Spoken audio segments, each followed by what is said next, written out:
গল্প তোমাতে লেখিকা নাইদা ইসলাম পর্ব 33 বা অন্তিম পর্ব। অব্র পিছনে তাকে মিহি বলে চিৎকার দিয়ে মাটিতে পড়ে যায়। কিন্তু এই অবস্থায় এভাবে পড়ে গেলে তো চলবে না। নিজেকে একটু শক্ত করে উঠে মিহির কাছে যায়।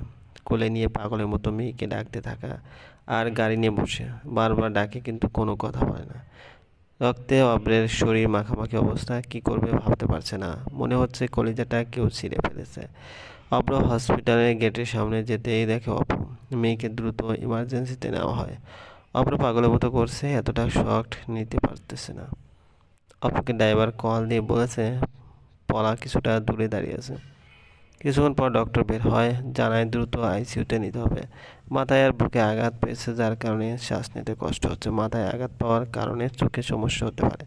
24 ঘন্টার আগে জ্ঞান ফিরবে নাকি পারবে না। প্রচুর রক্তক্ষরণের ফলে রক্ত লাগবে, আর ওনার বাচ্চাটা বাঁচানো সম্ভব না। উনি বাঁচবে কিনা সন্দেহ, ওনার বাচ্চাকে বাঁচানো তো আরও আগে সম্ভব না। কি বলছেন ডক্টর? মেয়ে প্রেগনেন্ট ছিল। হ্যাঁ, আপনারা জানেন না? কথাটা শুনে অব্রের দু চোখ দিয়ে না চাইতেও পানি পড়তে থাকে। ভাগ্যের কি পরিহাস! বাবা হওয়ার অনুভূতিটা যে কত মধুময় তা একটা বাবাই ভালো জানে, আর বাবা হয়েও তা জানতে পারলো না। মেয়ে কেন বলেনি? তাহলে তো কখনো সিলেট নিয়ে যেত না। আল্লাহ আমাকে শক্তি দাও। ডক্টর, আমি কি একটু দেখতে পারবো? এখন না, আইসিইউতে দেওয়ার পর আপনারা রক্তের ব্যবস্থা করুন। পিছনে ঘুরে তাকাতে দেখে দাদিমা সহ বাসার সবাই চলে এসেছে। মিহিতে অনবরত কান্না করতেছে। মিহির বাবা মাও চলে এসেছে। ভাইয়া, মিহি কোথায়? অব্র কোনো কথা বলছে না, শুধু চুপ করে আছে। অব্রের অবস্থা অপু বুঝতে পেরে বলল, আইসিইউতে শিফট করবে এখন। তোমার আর মিহির রক্তের গ্রুপ কি একই, বা তোমার পরিবারের কারোর সাথে কি মিহির রক্তের গ্রুপ মেলে? হ্যাঁ, আমাদের দুই বোনের রক্তের গ্রুপ একই। তাহলে চলো আমার সাথে, বলেই মিনতিকে নিয়ে ডক্টরের কেবিনের দিকে চলে যায়। অব্রে ফ্লোরে বসে আছে, চুলগুলো উস্কো উস্কো, মুখটা মলিন আছে, শুধু আইসিইউর দিকে তাকিয়ে আছে। অব্রে এমন অবস্থা দেখে কেউ ভয়ে কিছু জিজ্ঞেস করে না। বেশ কিছুক্ষণ পর অব্রে হঠাৎ উঠে আইসিইউর দিকে যাওয়া শুরু করলো। সাথে সাথে রেনু বেগমও যায়। অব্র ডক্টরের কাছ থেকে অনুমতি নিয়ে সকল ফর্মালিটি মেনে অব্র ভিতর ঢুকতেই দেখে অক্সিজেন মাস্ক খোলা। মেয়ে নিঃশ্বাস নিতে পারতেছে না। অব্র ডক্টর বলে জোর চিৎকার দিয়ে পিছনে তাকাতে এক কোণে পলাকে দেখতে পেল। পলার হাত পা কাঁপছে। ডক্টর এসে মেয়েকে নিয়ে ব্যস্ত হয়ে পড়ল। অব্র পলাকে কয়েকটা থাপ্পড় দিয়ে টানতে টানতে বাইরে নিয়ে আসলো। পলাকে এমন মারতে দেখে মিনতি অপু এসে ছাড়ানোর চেষ্টা করছে। আরে ভাই, তুই পাগল হয়ে গেছিস? পলাকে এভাবে মারছিস কেন? উনি তোর কি করেছে? অপু ভালো ভালো বলতে বল। এই মহিলা কে পাঠিয়েছে?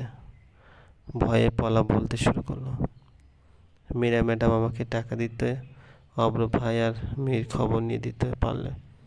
আমি অনেক দিন আগে থেকেই মীরা ম্যাডামকে এসব বলি। এ বাড়িতে কাজ নেওয়ার মূল কারণই ছিল অব্র ভাই আর মেয়ের খবর মীরা ম্যাডামকে দেওয়া। এগুলো বাদ দিয়ে বল, মেয়েকে অ্যাক্সিডেন্ট করিয়েছিস কীভাবে?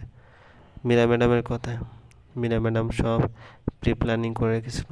আমি বারবার বলি মেহিকে আইসক্রিম নিজে আনতে যেতে। আইসক্রিম আনার কথা বলে গাড়ি থেকে নামাই, তারপর সুযোগ বুঝে আমি ইচ্ছে করে মিহিকে গাড়ি আসার সাথে সাথে ধাক্কা দিই। অব্র উঠে আবার মারতে গেল। সবাই আটকে রাখে, পলাকে পুলিশের হাতে দিয়ে দেয়, কিন্তু মীরাকে খুঁজে পাওয়া যায়নি। 2 মাস পর। এই তোমাকে আর কত বলবো কম খেতে? মনে হচ্ছে কোলে একটা আটার বস্তা নিয়েছি।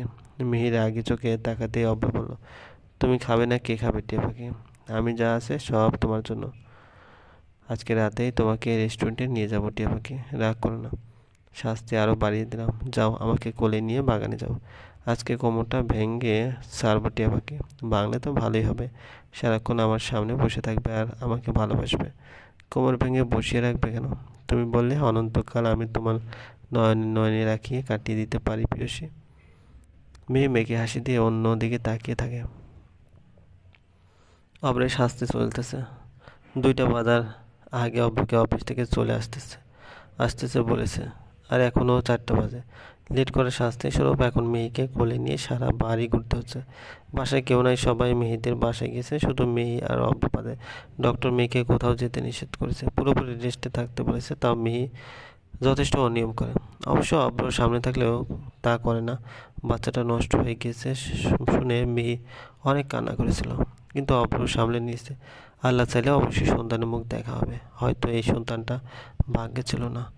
সন্ধ্যাবেলা বেলকনিতে বসে আছে মিহি একটা বইয়ে মন হয়ে আছে, আর অব্র মিহিতে হয়ে আছে। হাজারবার দেখলেও মন ভরে না। চোখের আড়ালে হলেই মনে হয় কেউ হয়তো আবার কলিজাটা নিয়ে যাবে, আগলে রাখবে। টিয়া পাখি, আমার সব কিছু দিয়ে অনেক ভালোবাসি টিয়া পাখি। হঠাৎ ফোন বেজে উঠলো। অব্র মুখে বিরক্তি ভাব নিয়ে ফোনটা রিসিভ করতেই লাফিয়ে উঠলো। মিহি ভয় পেয়ে বারবার জিজ্ঞেস করে কি হয়েছে, কিন্তু অব্র মিহিকে বারবার থামতে বলছে।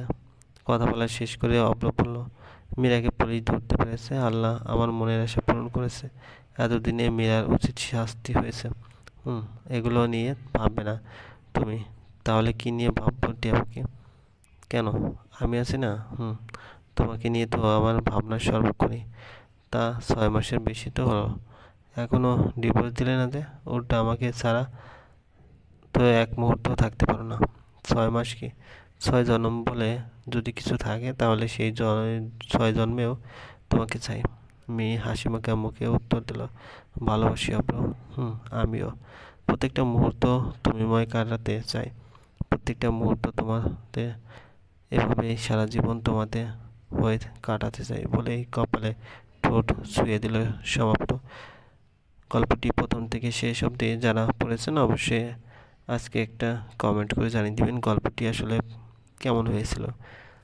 আর চ্যানেলে যদি নতুন হয়ে থাকেন অথবা সাবস্ক্রাইব না করে থাকেন, প্লিজ সাবস্ক্রাইব করে পাশে থাকা বেল আইকনটি প্রেস করে রাখুন, যাতে নতুন নতুন ভিডিও আপলোড করার সাথে সাথে আপনার নোটিফিকেশনে চলে যায়। আর অলরেডি যারা সাবস্ক্রাইব করে রেখেছেন তাদেরকে অসংখ্য ধন্যবাদ।